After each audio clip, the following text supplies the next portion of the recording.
ओम नमः शिवाय. आज इंटरनॅशनल वुमेन्स डे म्हणजेच जागतिक महिला दिन. या निमित्तानं आज अनेक ठिकाणी स्त्रियांसाठी विविध कार्यक्रमांचं आयोजन केलेलं आहे.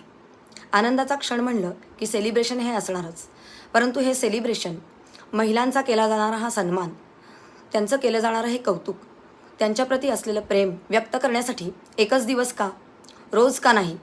कारण प्रत्येक कुटुंबातली प्रत्येक स्त्री, मग ती आई असो, बहीण असो, पत्नी असो वा मुलगी असो, ती तिचं प्रत्येक कर्तव्य, तिची प्रत्येक जबाबदारी नेटाने पार पाडते आणि तेही वर्षाचे 365 दिवस.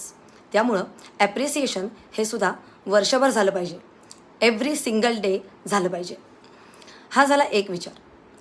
दुसरा एक विचार म्हणजे ज्या महिलांसाठी आपण हे सेलिब्रेशन करतो आहे त्या महिला आपल्या भारत देशामध्ये सुरक्षित आहेत का? तर नाही. या प्रश्नाचं उत्तर नाही असं आहे. आपल्या भारत देशामध्ये गेल्या वर्षी म्हणजेच 2024मध्ये अनेक राज्यांमधल्या अनेक ठिकाणी स्त्रियांच्या बाबतीत लैंगिक शोषण, लैंगिक अत्याचार, त्यांच्या निर्घृण हत्या अशा प्रकारचे अनेक गुन्हे घडले. परंतु आज तागायत ह्या बाबतीत कुठलीही ठोस उपाययोजना केली गेलेली नाही. त्यानंतरही अनेक घटना आज तागायत घडत आहेत. आपल्या भारत देशात महिला काय किंवा लहान मुली काय त्या अजिबात सुरक्षित नाहीत. त्या दृष्टीने जनतेला जागरूक करण्यासाठी मी सप्टेंबर 2024मध्ये माझे 2 व्हिडिओ बनवलेले आहेत.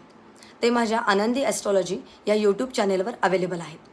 तुम्ही ते जरूर पहा, जरूर ऐका, कारण त्यामध्ये मी खूप महत्त्वाची माहिती सांगितलेली आहे. सगळ्याच महिलांच्या बाबतीत अशा प्रकारच्या घटना घडतात का? नाही. काही महिलांच्या बाबतीतच अशा प्रकारच्या निर्घृण घटना घडतात.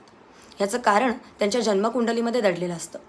त्यांच्या जन्मकुंडलीमध्ये असणारे अशुभ अनऑस्पिशियस प्लॅनेटरी कॉम्बिनेशन्स, अशुभ ग्रहयोग हेच त्याच्यामागचं महत्त्वाचं कारण आहे.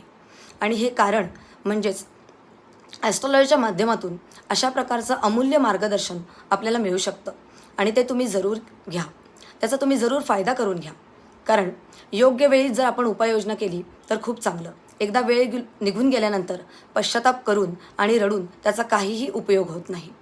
त्यामुळे जास्तीत जास्त लोकांनी ज्योतिषशास्त्राच्या माध्यमातून ह्या संदर्भात मार्गदर्शन घ्यावं. योग्य वेळी त्यांच्या घरातली लहान मुलगी किंवा तरुणी कॉलेजमध्ये जाणारी किंवा शिकणारी, तिची कुंडली ही लवकरात लवकर खूप आधीच्या स्टेजमध्येच चेक करून घ्यावी. आणि अशा प्रकारे मार्गदर्शन जर तुम्हाला आधीच मिळालं, तुम्हाला एखाद्या तुमच्या कुटुंबातली एखादी मुलगी किंवा स्त्री हिच्या आयुष्यामध्ये अशी घटना घडण्याचं दाट शक्यता आहे हे जर आधीच कळलं तर तुम्ही त्या घटनेपासून संरक्षण करण्यासाठी योग्य त्या उपाययोजना करा. आणि म्हणून माझी तुम्हाला विनंती आहे, तुम्ही ॲस्ट्रॉलॉजीच्या माध्यमातून हे मार्गदर्शन जरूर घ्यावं.